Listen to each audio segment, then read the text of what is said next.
경북 청도군에서 달리던 무궁화호 열차가 철로 점검 작업을 위해 선로 주변에 있던 근로자들을 치는 사고가 나 2명이 숨지고 5명이 다쳤습니다. 네, 코레일 등은 사고 경위를 조사하고 있습니다. 이송규 한국안전전문가협회 회장과 전화 연결돼 있습니다. 회장님 나와 계십니까? 네, 안녕하세요. 이송규입니다. 네, 오늘 소방과 경찰에 따르면 현재 사고 경위 안전조사 조치 여부에 대한 조사가 진행 중인데 오후에 있었던 브리핑을 보니까 전기 열차라 소음이 적어서 인지 못했을 가능성이 있다라고 이야기가 나왔습니다. 이건 어떻게 들으셨습니까? 그렇습니다. 지금 어떤 신호나 경보음 같은 경우는 아주 위험 지역에서 자동으로 설치가 돼 있다라고 보는데 지금 상황을 보면은 어떤 평상시에는 크게 위험한 지역으로 보이지 않거든요. 그렇기 때문에 위험한 상황이 발생했습니다. 왜냐하면 작업을 하기 때문에. 그래서 기관사가 경보음을 발송을 했을 경우에 인지하는 그런 어떤 사고 현장으로 볼 수가 있겠습니다.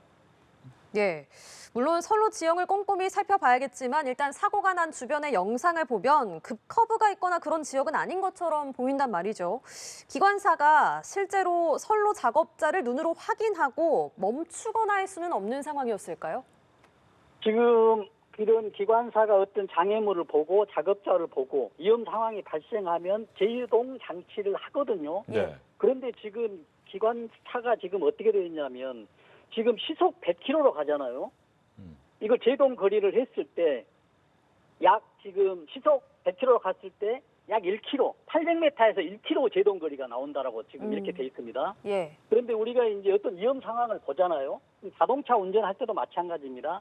맨 처음에 사고 상황을 보면은 운전자가 인지를 하거든요. 인지할 때도 0.5초, 1초 정도 시간이 지나거든요. 여기서 인지 거리가 생깁니다. 그 다음에 플러스 인지가 되면은 그 다음에 내가 어떤 브레이크 작동, 액션이 들어가야 되잖아요. 이때도 0.5초나 1초 그 이상의 반응 거리가 나옵니다. 그 다음에 이제 브레이크 작동을 하면은 이 브레이크가 작동될 때 이때 이제 제동 거리가 되거든요. 그렇기 때문에 제동 거리가 시속 100km라고 한다면 1km까지 또 되기 때문에 1km 이전에서 확인하고 브레이크를 잡았다라고 했을 때 일반적으로 제동이 된다. 이렇게 볼 수 있기 때문에 아주 위험한 상황이죠. 기관사가 확인하지 못했다라고 하면 굉장히 위험합니다. 그렇군요.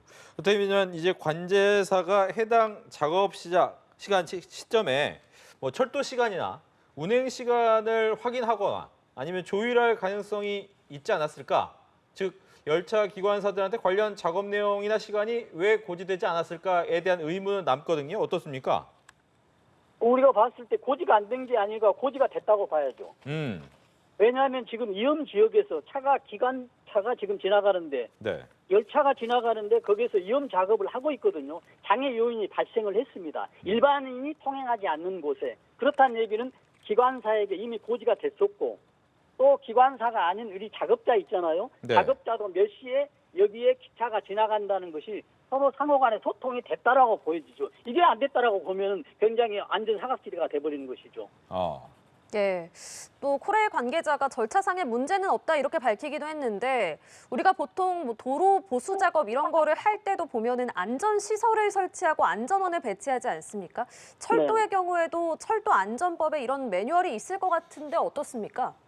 당연히 매뉴얼이 있습니다. 그래서 지금 철도 코레일 관계자가 절차상에 문제가 없다라고 하거든요. 예. 근데 제가 봤을 때 절차상에 문제는 없었을 거예요. 왜냐하면 서로 연락을 하고 소통을 했을 거예요. 그러나 중요한 건 뭐냐면 지금 이런 절차상에 문제가 있느냐가 없느냐가 중요한 게 아니고 기관사와 작업자가 서로 소통이 됐어야 된다는 얘기죠. 이게 안 돼버리면 아무리 촘촘한 절차상에 어떤 시스템이 작동했다 하더라도 안전에 노출될 수밖에 없는 것이죠. 그래서 매뉴얼대로는 아마 작동이 돼 있을 거예요. 왜냐하면 매뉴얼이 없는 것이 아니거든요. 굉장히 위험한 작업이잖아요. 시속 100km 이상이 기차가 지나가는 바로 옆에서 작업을 하는데 그래서 이런 안전 매뉴얼이 있어서 매뉴얼대로 작동이 됐을 거예요. 절차상으로. 그러나 절차상이 작동이 됐는데 기관사와 작업자가 알지 못했다. 그래서 사고가 났다. 이렇게 볼 수밖에 없습니다. 네, 말씀하시면 그런 매뉴얼 안에는 이렇게 열차가 지나갈 때 피할 수 있는 장소 마련 이런 것도 충분히 돼 있을 텐데 그렇다면 결과적으로 이 작업자와 열차가 소통이 안 된 이유는 어디 있습니까? 이게 이제 보면은 저도 이게 보면 정말 이런 사고들은 어떤 우리나라가 사고가 아닌 어떤 정말 후진국적 사고거든요.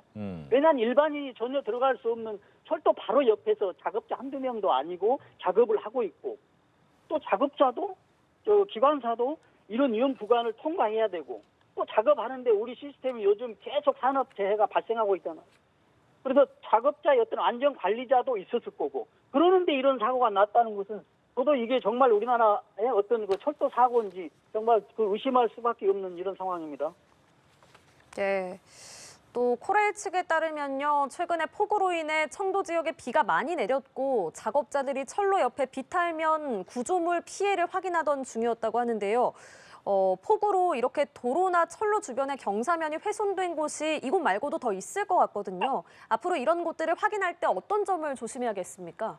그렇습니다. 지금 철도 주변에 이제 옹벽이나 이런 시설물들이 무너질 때 그런 작업자가 작업을 하거든요. 근데 우선 가장 중요할 건 안전에 어떤 초점을 맞춰야 되거든요. 예. 그 작업의 어떤 보수의 우선이 아니라 왜냐하면 지금 작업을 한 그 작업자들은 정말 철도 작업에 어떤 경험이나 노하우가 있는지가 굉장히 좀 의심이 돼요.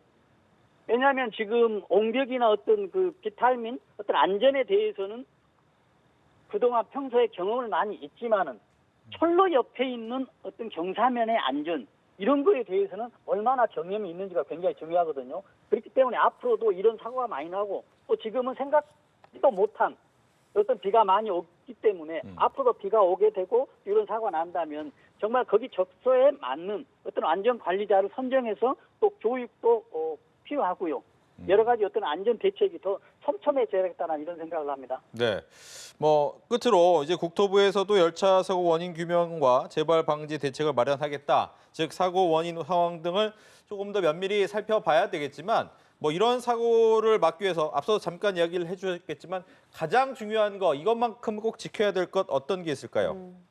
그러니까 우리는 지금 어떤 사고가 계속 나기 때문에 어떤 절차상의 문제라든지 어떤 절차가 뭐가 빈틈이 있는지 이렇게 얘기하는데 가장 중요한 거는 지금 절차상보다도 작업자의 어떤 안전의식, 작업자의 어떤 안전준비, 어떤 작업자의 안전관리자들의 어떤 태도와 또 기관사가 중요하거든요. 아무리 좋은 안전제도 하더라도 작업자들이 어떤 지키지 않게 된다는 상황이 발생하면 그 제도는 아무 무용지물이 되고요. 설령 반대로 아무리 안 좋은 제도라 하더라도 그 작업자나 작업 관리자가 지키게 된다면 정말 안전해질 수밖에 없는 상황이거든요. 그래서 제도는 제도대로 선진화돼야 되고요.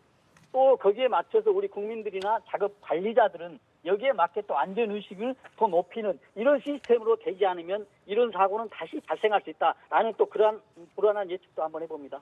네, 알겠습니다. 지금까지 이송규 한국안전전문가협회 회장과 전화로 이야기 나눠봤습니다. 회장님 오늘 말씀 고맙습니다. 네, 감사합니다.